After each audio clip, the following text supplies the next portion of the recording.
उत्तर प्रदेश में छांगुर धर्मांतरण मामले में हर रोज नए नए खुलासे हो रहे हैं। छांगुर के विदेशी फंड के तार आपको बता दें जाकिर नाइक से जुड़ रहे हैं। छांगुर बिल्कुल जाकिर के एआई वर्जन की तरह लगातार काम कर रहा था। पैसों का लालच देकर धर्मांतरण करवाना ही उसका मुख्य उद्देश्य था और इसके लिए जाकिर नाइक से जुड़ी कई कंपनियां छांगुर गिरोह को विदेश से लगातार फंडिंग कर रही थी। एटीएस की जांच में इसके पुख्ता सबूत भी मिले हैं। और इसी धर्मांतरण के लिए छांगुर को विदेशों से फंडिंग हो रही थी और इस धर्मांतरण के तार सीधे सीधे जाकिर नाइक से जुड़ रहे हैं, क्योंकि जाकिर नाइक से जुड़ी कंपनियां छांगुर बाबा नेटवर्क को फंडिंग कर रही थी। अब जल्द ही इस मामले में ईडी विस्तृत जांच शुरू कर सकती है। जांच में सामने आया है कि ये फंडिंग यूएई, तुर्की, दुबई, कनाडा, अमेरिका, यूके की कुछ इस्लामिक संस्थाओं के जरिए होती थी। कई ऐसे मामले सामने भी आए हैं जिनमें जाकिर नाइक की तमाम संस्थाओं से भी पैसा आने की बात पता चली है। आयकर विभाग ने फरवरी में नेपाल सीमा पर छापा मारा था, जिसमें कुछ राज्यों में विदेशी फंडिंग के सबूत मिले थे और ये फंडिंग M3 के जरिए होती थी। M3 यानी मस्जिद निर्माण, मजार निर्माण और मदरसों के निर्माण के नाम पर भी फंडिंग होती थी, लेकिन इन पैसों का इस्तेमाल धर्मांतरण के लिए होता था। उनका निशाना यूपी में नेपाल सीमा के जिले हैं, जहां पर मुस्लिम आबादी को बढ़ाने की कवायद भी चल रही है। उधर आगरा धर्मांतरण मामले में एक बहुत बड़ा खुलासा हुआ है। जांच में पता चला है कि धर्मांतरण रैकेट का कनेक्शन PFI से है। ये लोग 3 स्टेप में धर्मांतरण लगातार करवाते थे। पहले चरण में एफिडेविट और वीडियो बनवाते थे, तो वहीं दूसरे चरण में नाम बदलवाने का विज्ञापन किसी छोटे से अखबार में छपवाते थे। किसी को शक ना हो इसके लिए 4 हफ्ते तक चुप रहते थे और फिर उसके बाद धर्मांतरण करवाते थे।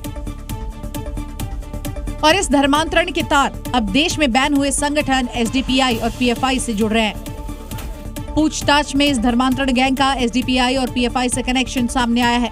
पुलिस को कई आपत्तिजनक और भड़काऊ वीडियो भी मिले हैं। सबसे पहले गरीब और बीमार लोगों को टारगेट किया जाता था, उन्हें हिंदू नाम के जरिए फंसाया जाता था। 3 स्टेप में धर्मांतरण का धंधा चल रहा था। पहले उसका एफिडेविट और वीडियो बनवाया जाता था और दूसरे चरण में उसके नाम बदलने को लेकर विज्ञापन दिया जाता था। तीसरे स्टेप में 4 हफ्ते का इंतजार करने के बाद करवाया जाता था। जयपुर से गिरफ्तार मोहम्मद अली ने पूछताछ में किया खुलासा। आगरा के शाहीन बाग में बने कॉम्प्लेक्स में चलती थी धर्मांतरण की साजिश। 4 साल पहले गिरफ्तार उमर गैंग ने करवाए कई धर्मांतरण। उमर गैंग के करीबी कलीम ने हजारों लोगों का धर्म बदलवाया। ये लोग देश में छांगुर से भी बड़ा जबरन धर्मांतरण का सिंडिकेट चला रहे थे।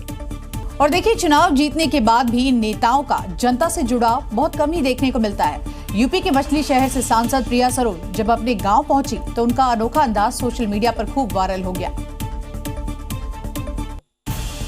और वायरल हो भी क्यों ना, सांसद प्रिया सरोज ने किया ही कुछ ऐसा है। तस्वीरों में देखिए कैसे समाजवादी पार्टी की सांसद प्रिया सरोज खेतों में धान की रोपाई कर रही हैं। बिल्कुल मजदूरों की तरह वो एक एक धान के पौधे को खेत में लगाती दिख रही हैं। सांसद का ये अनोखा अंदाज सोशल मीडिया में छाया हुआ है। जानकारी के मुताबिक सांसद प्रिया सरोज रविवार को वाराणसी के नजदीक अपने गांव करखियाओं पहुंची थी, जहां उन्होंने अपनी सहेलियों और गांव की महिलाओं के साथ धान की रोपाई की।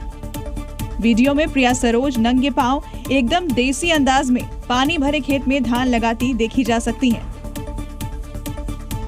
वीडियो को शेयर करते हुए सोशल मीडिया पर प्रिया सरोज ने लिखा, हमारा गांव। इस पोस्ट पर यूजर्स भी जमकर रिएक्ट कर रहे हैं। और अब बात राजधानी दिल्ली के स्पेशल 26 वाले लूटकांड की, जिसे बिल्कुल फिल्मी स्टाइल में अंजाम दिया गया। 3 ठग CBI अधिकारी बनकर आए, परिवार को डराया, धमकाया और वारदात को अंजाम देकर फरार हो गए। लेकिन जितनी तेजी के साथ इस घटना को अंजाम दिया गया, उसी रफ्तार से पुलिस भी हरकत में आई और फर्जी CBI अधिकारियों को दबोच लिया।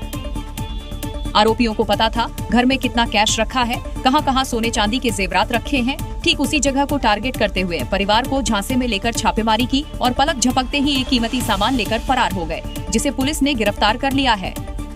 वो धमकाते हैं, उनको ये कहते हैं हम लोग CBI ओखला से आए हैं और हमारे पास तुम्हारे खिलाफ एक FIR है और सर्च वारंट भी है और हमें तुम्हारे घर का सर्च करना है। इनके कब्जे से 1,75,000 कैश, 25 से ज्यादा सोने चांदी के आभूषण और वारदात में इस्तेमाल की गई बाइक बरामद कर ली गई है। साथ ही पुलिस ने ये भी खुलासा किया है कि आरोपी दूर के रिश्तेदार हैं।